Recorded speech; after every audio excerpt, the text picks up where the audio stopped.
Good morning, everybody. So, we're here for the ride today. And this wasn't the video I was going to do next, but it's the video I have to do now. My brembo brakes. Not as bad as my current ones that's on the car, because these were the 6-piston ones I had on my Charger. They have to now go on my Jeep. And let me see if I can show you why. I'm only changing the front pads for the moment. But if you can see in there, probably can't. If you can see it a little bit right in there, how thin the pad is, they're worn out. They need to be changed ASAP. So this ain't going to be a long process of me showing you how to do it. I'm just going to show you quick steps how to do it. And I'm going to get it done because I actually have an appointment I have to go to in an hour and a half. Hence my hair. That's why it looks like that. So let's get to it. All right, if y'all don't know, right here is your frame. So you're going to jack it up from right there. Flat part, probably right there will be easier. And then you got to put your jack stands on this skinny one right here, which is your seam. That's where you put it to hold it. And this is where you jack it up at. So this is your jack. This is your jack stands. For those that don't know and they're trying to do this at home. All right, y'all, since I'm only doing the front wheels, you want to loosen them up before you jack the vehicle up, of course. It's a 19 with my lug nuts. These are your lug nuts. And then always have a lock nut. That's what I have, of course. But loosen it up before you jack the car up. And then when you jack the car up, we'll go to the next step. Actually, y'all, found out it's actually an arrow. Where's it at? Arrow right here, let you know where to put the jack stand at. So, have the jack stand there. Go underneath, check. Make sure it's lined up correctly, of course, which it is.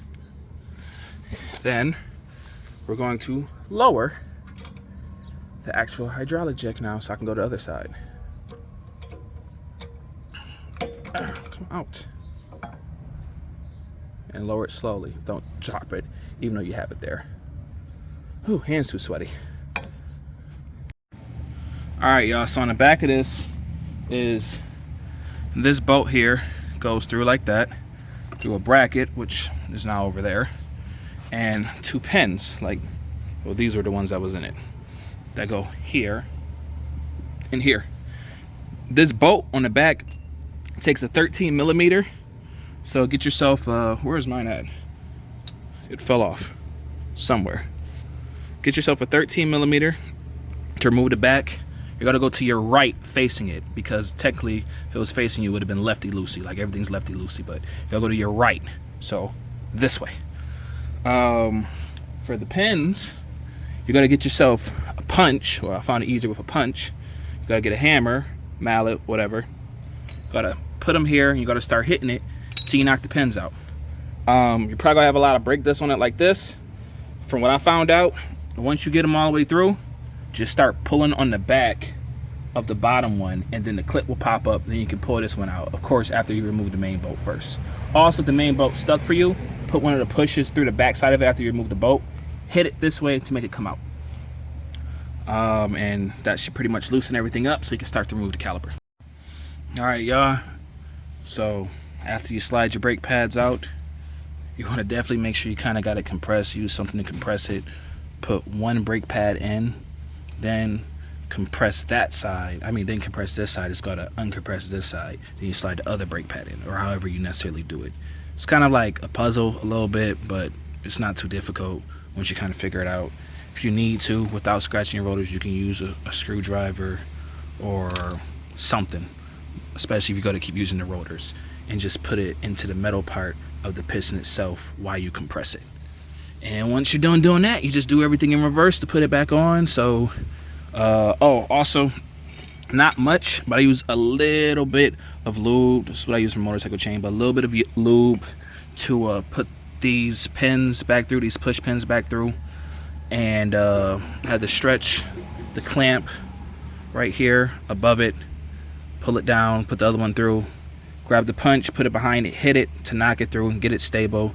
And of course I had this bolt in first. The bolt doesn't go over nothing, so make sure you see how it looks before you take it apart, or refer to this video these push up against it. It's not the other way around. This does not go on top. I've done that before. It's not the way it goes. You won't really have issues if you do it that way. At least I didn't, even up to 160 miles an hour.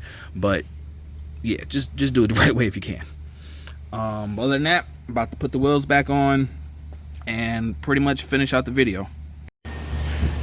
One last thing, y'all. When y'all put y'all wheels on, if y'all don't know, this includes even if y'all changing y'all tire, put it on in the star formation. So you have, let's say you start with this one. So you go here, here, here, here, here. You just want to keep doing opposite till you get to the last one. Tighten it up. When you drop the car, hand tighten all of them in the same pattern just to make sure your wheel is as flush as possible. Because what happens if you tighten this one all the way up, then you tighten this one all the way up, the wheel kind of goes like this, kind of like how my hand is. So it's going to wobble on it. It's not going to be completely tight how it needs to be. That is why you do a star formation. But other than that, now we're done because I need to really hurry up and get all this situated. I appreciate y'all. Thanks for watching. Y'all have a good one. I do it for the realest, the ones that stay 10 toes, coming from the trenches, the ones that's getting dough.